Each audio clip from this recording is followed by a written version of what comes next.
Hello दोस्तों, welcome to my channel. हाल ही में आपने सुना होगा कि बांग्लादेश में तख्ता पलट हो गया है तथा उस देश की प्रधानमंत्री शेख हसीना को अपना देश छोड़ना पड़ गया है। उसकी शुरुआत सबसे पहले 7 जनवरी 2024 को देखी जा सकती है। दोस्तों, इस दिन क्या हुआ था? बांग्लादेश में आम चुनाव हुए थे। इस आम चुनाव में शेख हसीना के नेतृत्व वाली सत्तारूढ़ अवामी लीग ने लगातार चौथी बार जीत हासिल की, लेकिन विपक्षी दलों के द्वारा इस चुनाव में अनियमितता का आरोप लगाया गया था। हालांकि विपक्षी दल इस चुनाव में शामिल नहीं हुए थे। विपक्षी दल जैसे कि बांग्लादेश नेशनल पार्टी या बीएनपी ने तो इस चुनाव का पूरी तरह से बहिष्कार किया था, जो अवामी लीग के बाद एक बहुत बड़ी पॉलिटिकल पार्टी है बांग्लादेश की, जिसके कारण एक अशांति का माहौल बांग्लादेश में बन गया। दोस्तों, आपको बताना चाहूंगा कि जून तक इस मामले में असंतोष काफी बढ़ गया था और सरकारी नौकरियों के लिए कोटा प्रणाली के खिलाफ छात्रों के नेतृत्व में एक विरोध प्रदर्शन शुरू हुआ। इस विरोध प्रदर्शन को देश भर में समर्थन मिला और धीरे धीरे करके ये जुलाई तक एक आंदोलन का शक्ल ले चुका था।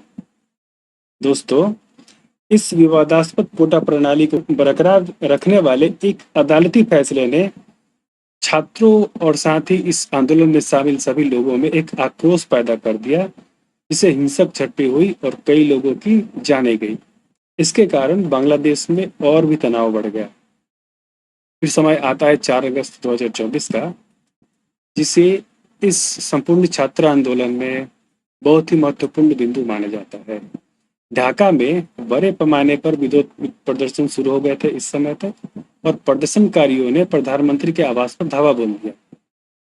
दोस्तों, सेना ने तो कर्फ्यू लगा दिया था, लेकिन तब तक काफी देर हो गई थी और अगले दिन यानी कि 5 अगस्त को शेख हसीना ने इस्तीफा दे दिया और देश छोड़कर इन्हें जाना पड़ गया था।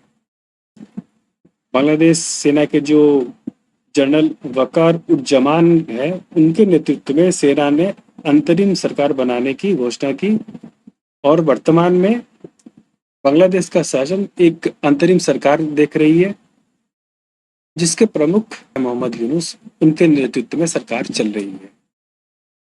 दोस्तों, आपको मैं बताना चाहूंगा कि अब इस पूरी परिघटना के कौन कौन से स्टेक होल्डर है, यानी कि कौन कौन से हितधारक है।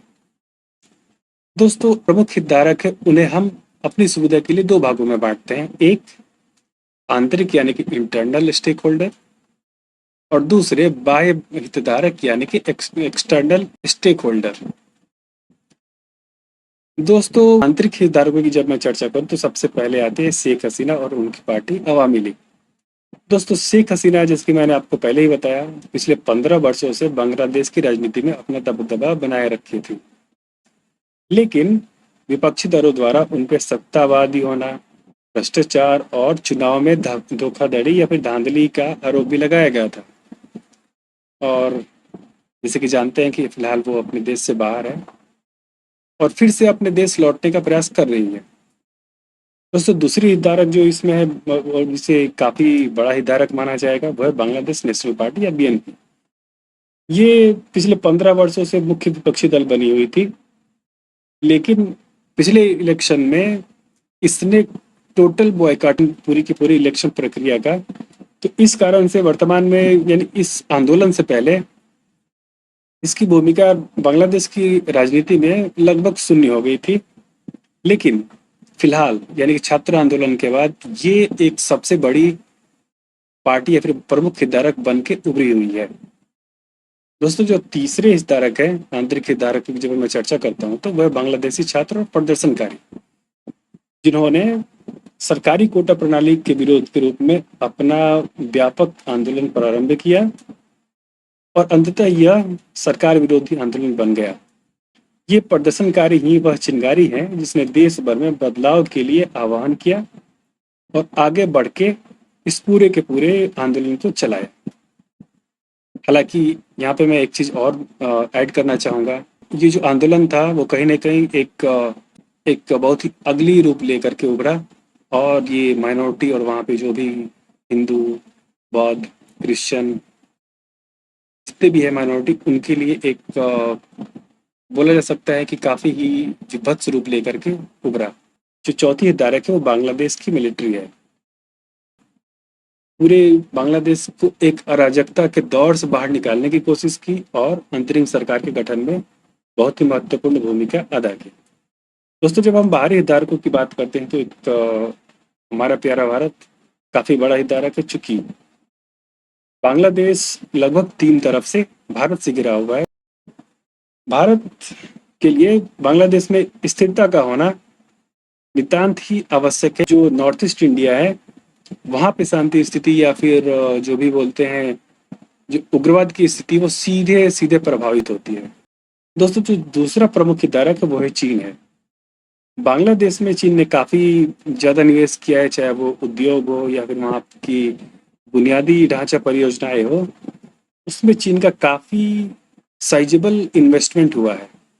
दोस्तों, इस लिहाज से चीन बारीकी से बांग्लादेश की स्थिति पर नजर रखे हुए है और राजनीतिक स्थिरता चीन के हितों को काफ़ी गहराई से प्रभावित करता है। कहने का ये अर्थ है कि बांग्लादेश में स्थिरता चीन के आर्थिक हितों को भी सीधे सीधे प्रभावित करता है।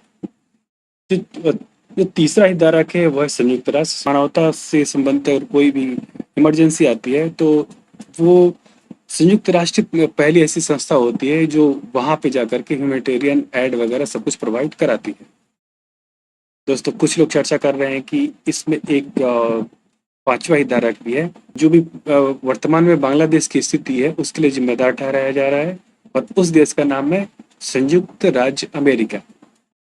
जी हाँ दोस्तों, संयुक्त राज्य अमेरिका पे ये आरोप लगाया जा रहा है कि उसने बांग्लादेश में अपने एक सैन्य एयरबेस के लिए इस पूरे के पूरे जो भी छात्र आंदोलन था या फिर विपक्षी पार्टी थी उनसे मिलकर के इस पूरे के पूरे आंदोलन को या फिर बोले पूरे के पूरे जो स्टूडेंट प्रोटेस्ट है उसको प्रायोजित किया है। और ऐसा आरोप लगाया जा रहा है कि मोहम्मद वर्तमान में जो वहाँ के प्रधानमंत्री है अंतरिम सरकार के मोहम्मद यूनिस, ये संयुक्त राज्य अमेरिका यानी यूएसए के एक प्रतिनिधि हैं जो यूएसए के हित को ही संपोषित करने वाले हैं, ऐसा आरोप लगाया जा रहा है। दोस्तों, अगर आपको इस पे एक डिटेल वीडियो चाहिए तो प्लीज़ कमेंट कीजिए। मैं इस पे एक डिटेल वीडियो बनाऊंगा कि क्या इसमें यूएसए के कौन कौन से हित जुड़े हुए हैं, भारत के कौन कौन से हित जुड़े हुए हैं, साथ ही चीन और पाकिस्तान के क्या हित जुड़े हुए हैं, इस पर एक डिटेल वीडियो में लेके आऊँगा। तो दोस्तों प्लीज़ कमेंट कीजिएगा। दोस्तों, चलिए अब अपने टॉपिक पे मैं आता हूँ। शेख हसीना के स्थिति पे के बाद सेना के सत्ता में आने के साथ ही बांग्लादेश वर्तमान में एक चौराहे पे खड़ा है, सही रास्ते पे जाता है। आर्थिक और सामाजिक स्थिरता को मजबूत करते हुए विश्व का एक प्रमुख हितधारक या फिर प्रमुख देश बन सकता है। चलिए दोस्तों, अब हम बात करते हैं वर्तमान में क्या स्थिति है बांग्लादेश की। वर्तमान में बांग्लादेश में हिंसा का दौर तो थम गया है, लेकिन अभी तक इस पूरे के पूरे एक सप्ताह के वायलेंस में करीब 600 लोगों की जान गई है, जिसमें से एक साइजेबल हिस्सा उन लोगों का है जो या तो पुलिस में थे या फिर जो माइनॉरिटी कम्युनिटी से रिलेटेड थे बांग्लादेश के। दोस्तों, वर्तमान में बांग्लादेश में एक जैसे कि मैंने आपको पहले ही बताया अंतरिम सरकार का गठन मोहम्मद यूनिस के नेतृत्व में हो गया है और छात्रों को भी उचित प्रतिनिधित्व देने की कोशिश की गई है ताकि उनके भी मामले को यानी उनके भी जो भी कंसर्न है उसे सुना जाए और अंतरिम सरकार के द्वारा उसे दूर करने का प्रयास किया जाए। लेकिन जैसे कि मैंने आपको पहले ही बताया, इस दोस्तों इस्तीफा देने के बाद शेख हसीना ने भारत में शरण की मांग की थी और फिलहाल वो भारत में ही है। लेकिन आपको बताना चाहूँगा कि शुरू में उन्होंने ब्रिटेन में शरण लेने की योजना बनाई थी और इवन उन्होंने अमेरिका से भी कांटेक्ट किया था ताकि वहाँ भी शरण ले सके और राजनीतिक शरण ले पाए। शरण लेने का मतलब ये है कि राजनीतिक शरण ले पाए और अपने हितों का संरक्षण कर पाए। लेकिन उनकी सारी योजनाएं फिलहाल धरी की धरी रह गई है। रीजन कारण ये है यूएस पे ही आरोप लगाया जा रहा है कि यूएस ने ही इस पूरे पूरे coup को अंजाम दिया है, तो और इस कारण से वो अपने यहाँ शरण देना भी नहीं चाहता। और साथ ही यूएस के जितने भी सहयोगी देश है, अलाइड कंट्रीज है, वो भी नहीं चाहते कि शेख हसीना उनके पास आए। क्योंकि सीधे सीधे अगर शेख हसीना को वो कोई भी देश से सीधे हो गया कि यूएस के हितों को वो डैमेज कर रहे हैं, यानी उसके जो भी टर्म्स है उसके खिलाफ जा रहे हैं यूएस के हितों के। तो फिलहाल वो अस्थायी सुरक्षा के साथ भारत में भी ही बनी हुई है। लेकिन आपको बताना चाहूंगा कि इनके भारत में रहने से बांग्लादेश और भारत के संबंधों पर व्यापक प्रभाव पड़ने की संभावना है। दोस्तों, आपको बताना चाहूंगा कि आंदोलन जैसे कि शेख हसीना के देश छोड़ने के 2 से 3 दिन के अंदर ही Bangladesh supreme court bar association के द्वारा शेख हसीना को गिरफ्तार करके और बांग्लादेश को प्रत्यर्पित करने की मांग की गई थी। इसके साथ ही बांग्लादेश के अंतरिम सरकार के प्रमुख मोहम्मद यूनिस के द्वारा भी लगभग सिमिलर प्रकार की मांग की गई थी। दोस्तों, आपको बताना चाहूंगा कि भारत में रह रही बांग्लादेश की पूर्व प्रधानमंत्री ने घोषणा की है कि जैसे ही बांग्लादेश में अंतरिम सरकार के द्वारा चुनाव कराने की घोषणा की जाएगी तो वो बांग्लादेश में फिर से जाएंगी और अपने अधिकारों की रक्षा के लिए लड़ेंगी। बांग्लादेश की पूर्व प्रधानमंत्री जब तक भारत में रहेंगी तब तक दोनों देशों के संबंधों पर व्यापक प्रभाव पड़ने की आशा है। भारत में रहने की परिघटना को भारत विरोधी तत्वों द्वारा बांग्लादेश में बढ़ा चढ़ाकर पेश किया जाएगा और वहां के जो भी आम नागरिक हैं, जो भी सीधे साधे नागरिक हैं, उन्हें बरगलाने की कोशिश की जाएगी और भारत विरोधी भावना को भड़काने की कोशिश की जाएगी। इसी नोट के साथ मैं इस वीडियो को समाप्त करता हूं। अभी तक आप मुझे सुन रहे हैं, यानी कि आपको पसंद आया ये वीडियो, तो प्लीज़ लाइक और सब्सक्राइब जरूर कीजिए। Thank you.